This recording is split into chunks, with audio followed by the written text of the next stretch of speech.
People want to be seen and they want to be heard and they want to be valued. And if you proceed with that as your guiding force all the time, then your interactions with your employees or with your customers or with your coworkers changes exponentially. You're listening to the Employee Safety Podcast from Alert Media, a podcast for professionals responsible for the safety and well-being of their employees. Each episode features an interview with a leader in employee safety to discuss how to protect your employees from a wide array of threats, from severe weather to a global pandemic. Let's get into the show. Hello, and welcome to the Employee Safety Podcast, where we discuss insights and ideas for how to protect your most valuable asset, your people. I'm your host, Peter Steinfeld, and I'm joined today by Bonnie Canal. Bonnie is managing partner of the Resiliency Institute. Bonnie, how are you? I'm doing great today, Peter. How about yourself? Oh, doing really well. Thank you for being here. I really appreciate it. My pleasure. Well, our focus today is why investing in people is good business. But before we begin, can you tell our listeners just a little bit about your background and career? Peter, I'd love to. And I always start this conversation with people understanding I spent the first part of my career in the IT sector. And I live in New Orleans, Louisiana. We had a little bit of wind, a little bit of rain, a little bit of water, otherwise known as Katrina. Right. And, we had what we call catastrophic failure at all levels. Everything failed at that point. And from my own perspective, I started on the question, understanding why is this? Wasn't there a plan? And so as I moved through this, I discovered business continuity. I did not know it existed as such outside of the IT sector. And so that's really how I got interested in business continuity is a way to really take planning and making it real and tangible, where it not only saves people's lives, but you work with businesses in order for them to be successful in what they do. So that's how I got here. Okay, fantastic. Thank you for that background. So let's get into it. There are a tremendous number of news stories lately about how the workforce is changing during the pandemic and how it will continue to evolve post-pandemic. Multiple studies have shown that many workers really don't want to return to a traditional work environment, and some are even quitting their jobs looking for new ones, or they're simply just not returning to the workforce at all. So do you think there's a disconnect between employers and employees in terms of what workers want and what organizations are willing to provide? Peter, I really do. And I think it really comes down to the way in which we look about governing or managing our companies, right? Our companies are very top heavy, right? So you have a leadership person and then they support the people underneath. So you can actually draw linear lines and you do this and you do this and you do this. And that's really kind of been the way of it since, Ford, right? I mean, Ford kind of set this system up in a way that it works. And what we're seeing today, and I think this has been not just because of COVID, but I think it's kind of been this movement towards the next generations as they come, don't really want to do this. I mean, my parents were products of the 1950s. They were raised in a different way. I'm at the very end of the baby boom, and I was raised in a different way. So my expectations of what my life would be is completely different than my children, and then, of course, my grandchildren and what they want. And that hierarchy doesn't really work for the younger generation. What they really want is some freedom and flexibility in doing their jobs and being able to express themselves through their jobs. And so I think that management needs to really look at their employees in a different way and really kind of embrace this new way of doing business. And so to me, the idea is to allow people to really grow into your organization, because we are always as weak as our weakest link, or as only as strong as our weakest link. And I think a lot of times in organizations, you're starting, especially younger organizations, and I mean, they're not that young anymore, but you look at that Facebook, you look at Twitter, you look at Google. I mean, I don't necessarily need to have Cornish hens every day for lunch, and have a spa down the street, or down, on the third floor, whatever they do at, these places, these campuses, Apple. But what I do want is to be appreciated. What I do want is to be valued. What I do want is to be heard or noticed. I mean, these are no things, this is what humans want out of life. And I think that's really where employers need to start thinking about our employees as people, right? I mean, we're people. And so, you miss the conversations around the water cooler, so to speak. How are you doing? Again, as everybody knows, we just suffered through a Category 4 storm here in South Louisiana, and very quickly it went back to how you made out, which for us means how did you do during the storm. So it went very quickly back to caring about your neighbors and wanting to make sure that your neighbors had food or ice or water or a ride out if that's what they needed. All the other stuff went away in that instance, simply because we became humans again, not people of different faiths or different political persuasions or different colors or different ages. We became New Orleanians again. And that is, again, I think the same idea is within companies or within organizations, is that if you get that kind of engagement, right, you're getting people at their heart level. And that's really what you want, in my opinion, from an employee. You want their minds, right? Because that's where the information lives, but their heart is what gives them passion to move forward and to solve problems that are bigger than just the normal problems that we see, in a day-to-day work day. Yeah, without a doubt. Well, you already alluded to it, but if you had to categorize it, what are some of the biggest challenges that leadership teams face as they really determine how to attract new talent and then how to retain employees post-pandemic? I think a lot of that, and it's the same thing I say in the work that we do, is a lack of imagination, a lack of creativity. Again, if we have to just check boxes, yes, no, yes, no, yes, no, then what's going to happen is you miss the space in between the space, right? The tone and texture of a person, the tone and texture of what you're asking for. And too often, and I understand everything needs to be measured, and I get it. But if you're going at a problem with check boxes, or you're going at a situation with check boxes, then you're going to leave out, to me, where all the color is, right? Because that's black and white. What about all the other colors that are out there?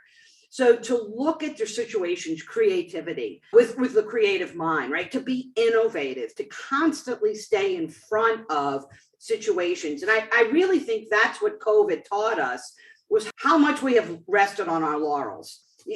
Disasters are getting more prevalent, they're getting worse. And what can we do to stop them, right? And so this idea we need to understand is that we really need to be creative in solving our problems. We need to stay in front of a situation. We need to look to our employees and work with our employees and try to help figure out how to solve these problems. Because again, if we don't ask, then we don't know. The idea is that, again, people want to be seen and they want to be heard and they want to be valued. And if you proceed with that as your guiding force all the time, then your interactions with your employees or with your customers or with your coworkers changes exponentially. And understanding we all want the same thing. We all do. And we want a better life for our family and our kids. Doesn't matter where you are. It's what we want as humans. Well, it's interesting what you say. It's almost like the why behind people are doing what they have to do for work has become way more important for them to understand than ever before, especially if you're going to trust them to work from elsewhere and you want to engage their creativity and get their all. If you need me to measure up to some metrics or check some boxes, I'm not going to do it unless you help me understand why that's so important.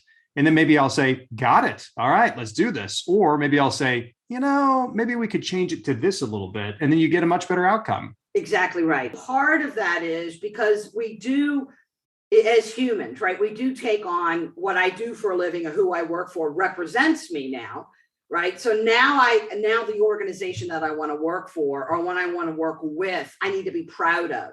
And so not embarrassed that I work for them for whatever reason. Again, that has changed within my lifetime. From my parents' generation to my generation, now the young folks are more socially conscious and socially aware, obviously because of all the social media. Mm-hmm. But for them, this really matters. And thus, it matters to me as well. Well, in your opinion, then, how much should organizations leverage this workforce change to reinvent or shift their corporate culture? We've got to understand this is the way it is. And so we've already seen this change. And so the idea is how are we going to adapt and adjust to that? And do we allow it? And if we allow this change to move forward without us embracing it, what simply happens is we're going to fall behind. Mm. And we see this over and over and again. I mean, my favorite story is Sears Roebuck. I mean, Sears Roebuck, you used to be able to buy a house from Sears Roebuck, right?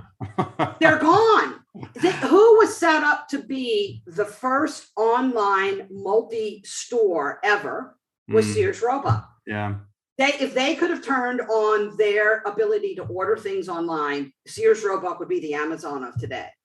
And it was simply because they did not embrace the change. Well, based on your experiences, how can a business continuity or safety leader, which is a lot of our listeners, right, help provide their employees with purpose and meaning that seems to be so lacking? It's really funny. And I think about this a lot. And, I was the national board chair for the Association of Continuity Professionals. I have to always give a plug out and a big shout out to that organization who continues after 40 some odd years to do a great job representing business continuity professionals around the United States and the world. The one thing that I often heard about, the thing I always say to business continuity professionals is our work matters, right? We know that.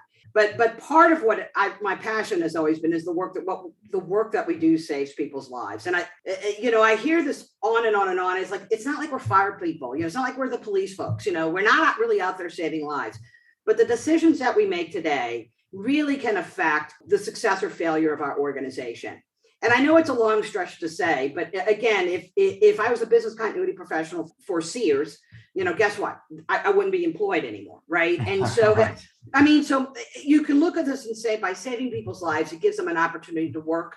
It gives them an opportunity to support their family. It allows our organization to remain vital or to remain upright, right? To keep us in business. And the other thing I always like to say to business continuity professionals as a planner is that all plans fail. Period. Yeah. They're going to fail. And so part of what we have to learn to do is what's going to happen when they do fail. And to be able to have not only ourselves, but the employees to be able to respond to that and not react to it.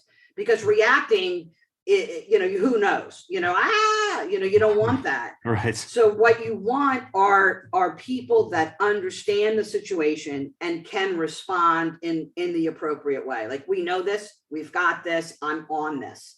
And as we see, the stresses from businesses are getting greater and greater and greater. And the cost of failure is greater and greater and greater. Thus, the pressure on business continuity professionals is going up exponentially. And so we can't be perfect, but again, to be creative. I always say, never allow your lack of creativity or imagination to stand in the way of the possibilities of what could happen. Right? So don't think, well, this could never happen. We've always known that a pandemic, that the United States or the world was afraid or was most vulnerable to a pandemic.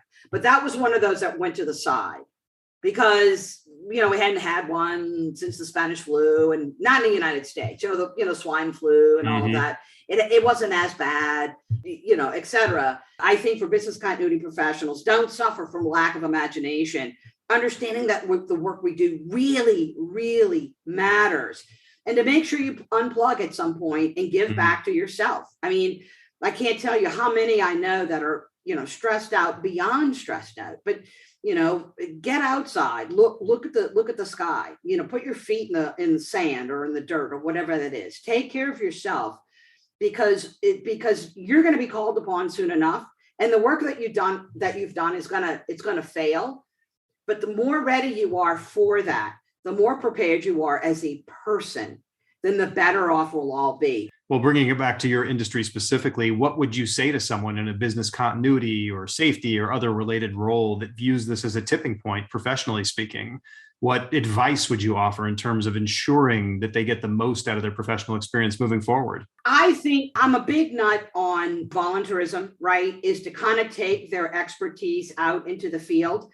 So you have experiences that small to medium-sized businesses need or want. You can volunteer very specifically. I know a lot of people don't want to volunteer and do what they do, but there is an opportunity working with your small business development centers, with universities, within your community to really kind of share your knowledge and do the things that I do with like Tulane University. I volunteer to do that, is to talk to young people and offer them the opportunity to see what the next role can be or what they can do as they move forward. Also looking for opportunities within their community. One of the biggest challenges that all communities face, whether small or large, it doesn't matter, is expertise. And part of the reason why I work on the public side and the private side is that a lot of times I am called in on the public sector side simply because of my expertise. Like, Bonnie, you know this stuff, so when the city needed to update their community assisted evacuation plan for 2020, I wrote it. And so I looked at it and I rewrote the plan. I didn't get paid for doing this. And it was several months worth of work, but it was my honor and pleasure to write this plan for the city of New Orleans, understanding that this was to help our less affluent citizens be able to get out in case of a disaster. And that's something that, and people say, what do you know about evacuation? At the time, I didn't know really a whole heck of a lot, but what I did know was business continuity. What I did know was how to do business continuity, and that was applicable in a different way. So again, part of it is to be creative and looking for your skill sets and what I always say is, how may I serve? Yeah. Well, we like to end each episode by asking our guests to provide a useful tip or some kind of best practice that our listeners can take back to their organizations to make an immediate impact. So in your mind, what is one thing that our audience can do today to improve their corporate culture or employee engagement and satisfaction? I think the most important thing people can do is to want to do something, right? Is to commit to doing something. And I'd love to say you could do this, or you could do that, or you could do something else. You have to commit to whatever it is. And so again, I have 1,000 things that I could say that I could do today. And one of it is get up on time. That's kind of the most important thing that I could say. But this idea is to commit and not quit.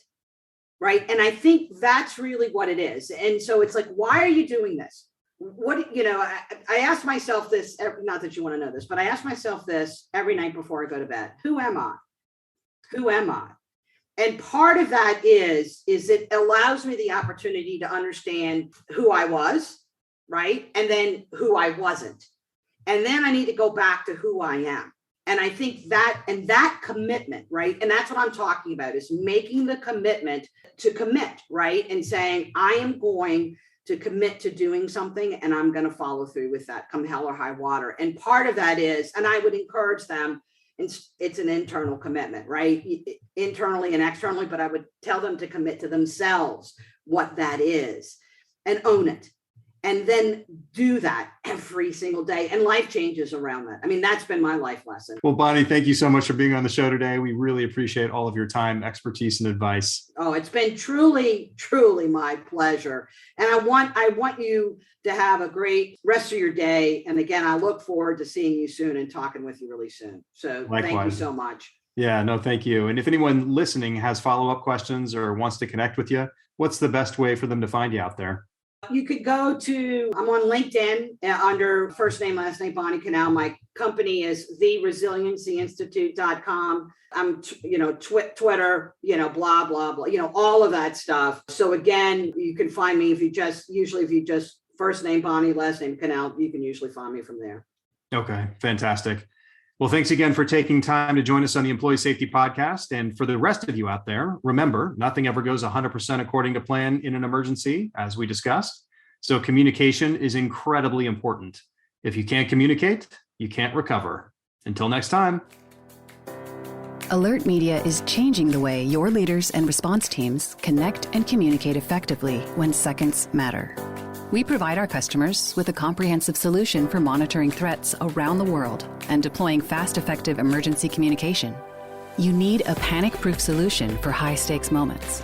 In just a few clicks, your team can send a multi-channel notification to an impacted group of people and confirm their safety immediately. When employee safety is at stake, don't just communicate. Connect and confirm with a robust emergency communication solution. Visit alertmedia.com for more information. You've been listening to the Employee Safety Podcast. To ensure that you never miss an episode, subscribe to the show in your favorite podcast player. If you're listening in Apple Podcasts, we'd love for you to give a quick rating of the show. Just tap the number of stars you think the podcast deserves. Thank you so much for listening. Until next time.